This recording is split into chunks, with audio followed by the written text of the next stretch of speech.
إله إلا الله وأشهد أن سيدنا ونبينا محمدا رسول الله صلى الله وسلم عليه وعلى آله وصحبه ومن اتبع هداه. أما بعد فيا أيها الذين آمنوا اتقوا الله وكونوا مع الصادقين. میرے مومن بھائیوں، عزیز دوستوں، نئے ہجری سال کی آمد ہے۔ ہم آپ کو اس کی مبارکباد پیش کرتے ہیں جو اپنے دامن میں اعلیٰ ایمانی قدروں اور بلند معانی کو سموئے ہوئے ہیں، جن میں سر فہرست نبی کریم صلی اللہ علیہ وسلم کی سچی محبت ہے، جو کہ حضرت ابوبکر صدیق رضی اللہ عنہ کے پاکیزہ جذبات اور روشن کردار میں چمکتی نظر آتی ہے۔ چنانچہ جب رسول اکرم صلی اللہ علیہ وسلم نے سیدنا ابوبکر صدیق رضی اللہ عنہ کو اپنے ہجرت کرنے کی خبر سنائی تو انہوں نے فرط جذبات میں عرض کیا، الصحبۃ یا رسول اللہ، اے اللہ کے رسول صلی اللہ علیہ وسلم، میں آپ کی صحبت و رفاقت چاہتا ہوں۔ تو آپ علیہ السلام نے فرمایا، الصحبہ، ہاں تم ہی میرے رفیق سفر رہو گے۔ حضرت عائشہ رضی اللہ عنہ فرماتی ہیں، فواللہ ما شعرت ان احدا یبکی من الفرح حتی رأیت ابا بکر یبکی یومئذ فرحا۔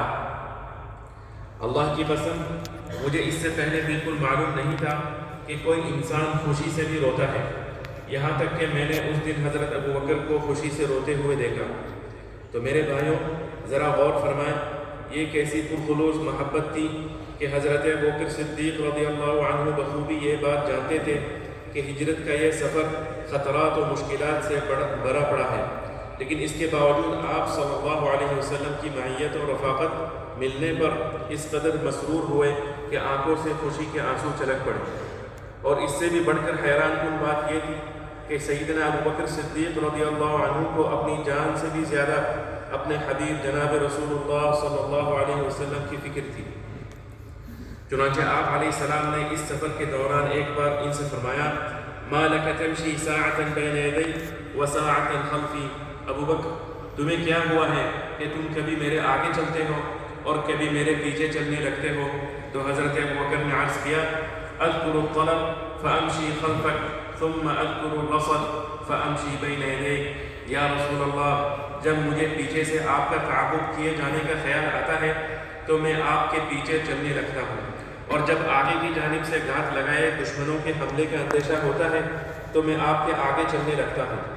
تو رسول اللہ صلی اللہ علیہ وسلم نے دریافت فرمایا، یا ابا بکر لو کان شیء احببت ان یکون بک دونی، اے ابو بکر کیا تم یہ چاہتے ہو کہ اگر کوئی حادثہ یا تکلیف پیش آ جائے تو اسے تم خود اٹھا لو اور میں اس سے بچ جاؤں؟ تو حضرت ابوبکر نے فرمایا، نعم والذی بعثک بالحق، جی ہاں اس ذات کی قسم جس نے آپ کو حق کے ساتھ مبعوث فرمایا، میری یہی خواہش ہے کہ اگر کوئی تکلیف یا مصیبت پیش آئے تو اس کو میں اپنے اوپر لے لوں اور وہ آپ کے بجائے مجھ پر واقع ہو۔ فلما انتهى الى الغار قال مكانك يا رسول الله حتى استبرئ لك الغار۔ پھر جب یہ دونوں حضرات غار تک پہنچ گئے تو حضرت ابوبکر رضی اللہ عنہ نے عرض کیا، اے اللہ کے رسول، آپ یہی ٹھہریں تاکہ میں آپ کے لیے غار کو بالکل صاف ستھرا کر دوں اور اسے خطرات سے پاک کر دوں۔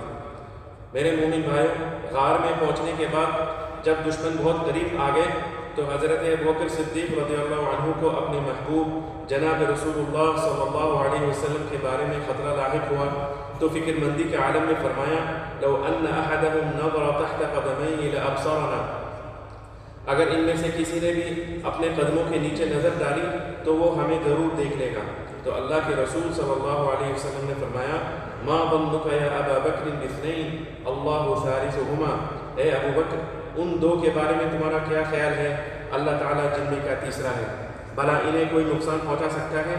فانزل اللہ سکینتہ علیہ وایدہ بجنود لم تروها، چنانچہ اللہ نے اپنی طرف سے ان پر تسکین نازل فرمائی اور ایسے لشکروں سے ان کی مدد کی جو تمہیں نظر نہیں آئے۔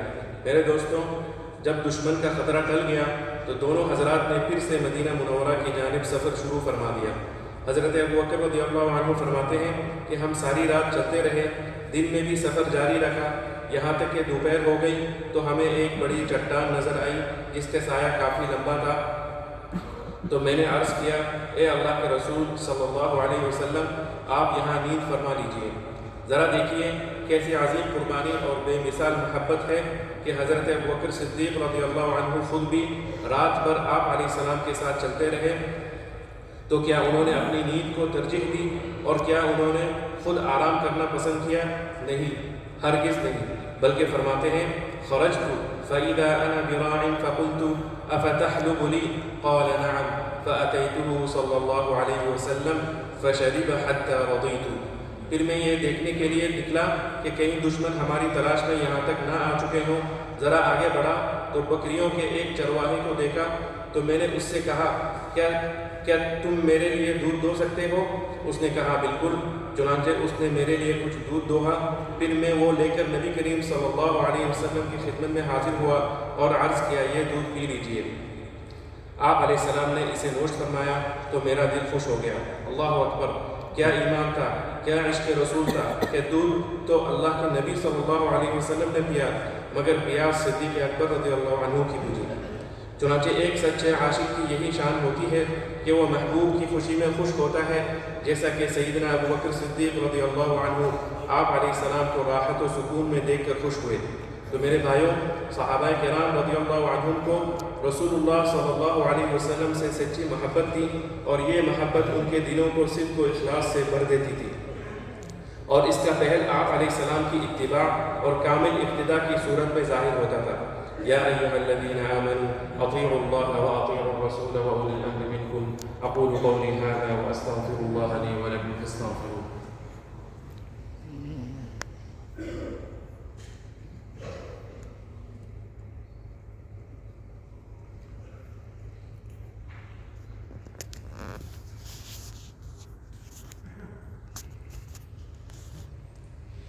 الحمد للہ وحدہ والصلاة والسلام علی من لا نبی بعدہ، اما بعد۔ نبی کریم صلی اللہ علیہ وسلم کی جانثاروں ہجرت نبوی صلی اللہ علیہ وسلم کا یہ مبارک سفر مکمل ہوا، اور جناب رسول اللہ صلی اللہ علیہ وسلم مدینہ منورہ میں داخل ہوئے تو آپ علیہ السلام کی آمد کے ساتھ ہی مدینے کا گوشہ گوشہ جگمگا اٹھا۔